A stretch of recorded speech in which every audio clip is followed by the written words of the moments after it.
Hey everyone, and I took a shower this morning, so that's why I don't have this damp look. And if you're wondering what that weird humming noise is in the background, let me show you. That'd be my fan. And let me just do this. So for those of you who follow me on Twitter, I did say that my technical difficulties. So what I decided to do was I'm going to do a review of Eddie and the Cruisers 2, Eddie Lives, and I was going to review the Christopher Nolan movie Dunkirk that came out recently, but I never got the chance to see it, and I posted this on my Twitter.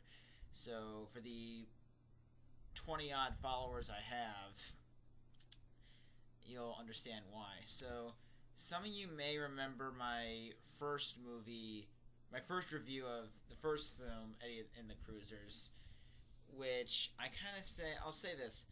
For those of you who've only seen the first one, and then you're like, wait a minute, how can they make a sequel? I thought Eddie was dead. Well, okay, a huge spoiler that if you haven't seen this movie or the first Eddie and the Cruisers, stop right now, watch those movies, and then come back and see me talk about the sequel.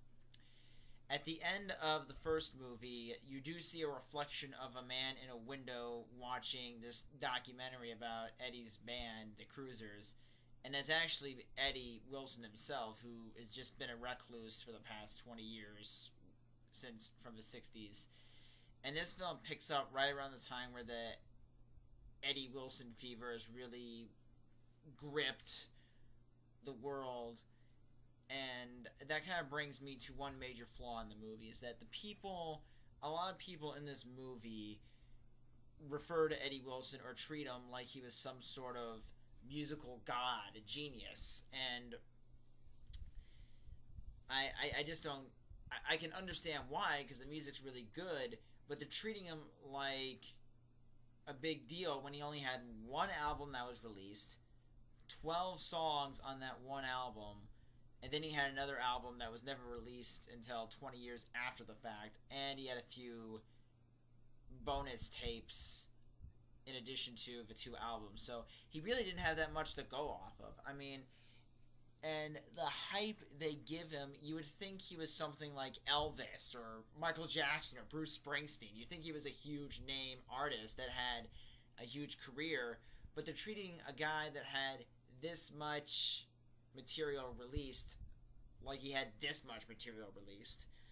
It just seems a little unrealistic and a little ridiculous. And another thing that seems a little weird and silly is that this isn't weird and silly, but this is just makes this movie go from realistic to Saturday morning cartoon, is that these two record producers see the fame that Eddie's music has been getting after they re-released the first album and then released Season in Hell, Eddie's second album. And there's one scene where one of the producers looks at his associate and he's like, how long do you think we're gonna keep this up? And the other guy's like, as long as we have records to sell. And it's just like, to me right there, that's just, I think considering what we've seen in the media and with politics, I think that's kind of more realistic every day. But it just seems a little too simplistic, a little too one-dimensional for the movie's own good. And I think another problem with the movie is that the soundtrack, I love the soundtrack. It's really good. It's great 80s pop. But the problem is, while it does create a great 80s sound, it doesn't have the nostalgic charm of the original soundtrack, which was trying to capture the music of the 60s.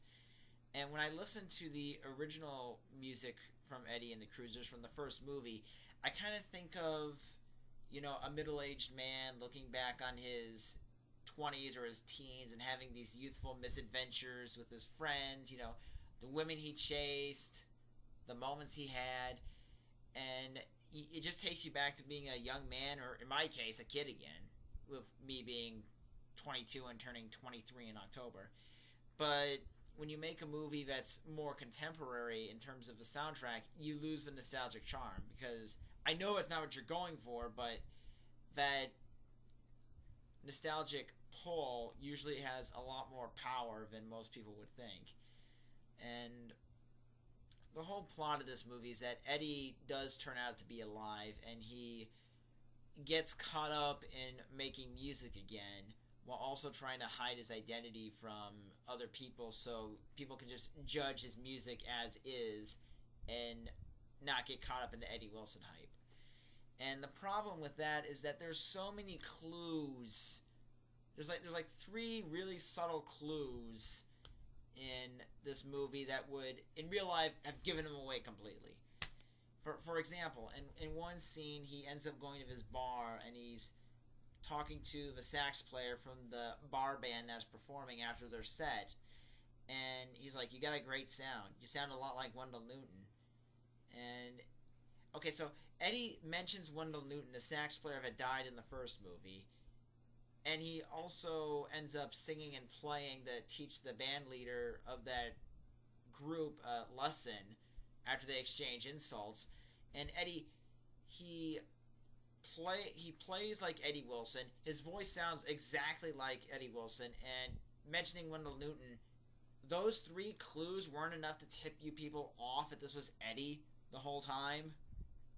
You thought it was just some guy named Joe West that coincidentally sounded... I mean, that was kind of stupid. And it even gets really ridiculous because the sax player admits at the end of the movie, when Eddie's about to give up, that he knew who Eddie was the whole time. Instead, it's obvious to tell. Well, if it's that obvious, how come no one told him? And throughout the movie, Eddie does struggle with the fact that his band is becoming very well known across Canada and other parts of the Midwest and around Jersey and all that stuff. And he's getting nervous because it seems too much like deja vu. It seems too much like what happened with his first band. And I think that's some great tension, but the problem is the way Eddie deals with this is acting angry and throwing temper tantrums every time the band is trying to increase its popularity and get more recognition.